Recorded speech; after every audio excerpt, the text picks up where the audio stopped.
Ночной мастерицы, ой, блины масляные, ой, блины мои, блины масляные. Знаю, вкусные на дрожжах, не удержишь на вожжах. Ой, блины мои, блины масляные, ой, блины мои, блины масляные.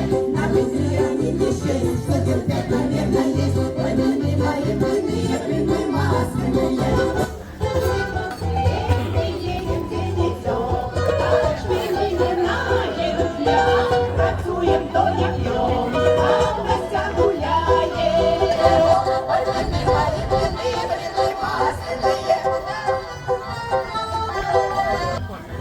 Хлеб по 2 евро здесь.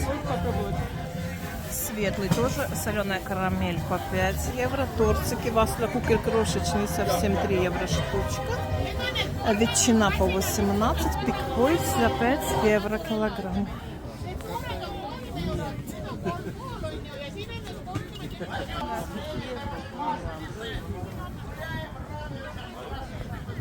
Можно покататься на пони бесплатно, и блины раздают, вот там километровая очередь, тоже бесплатно.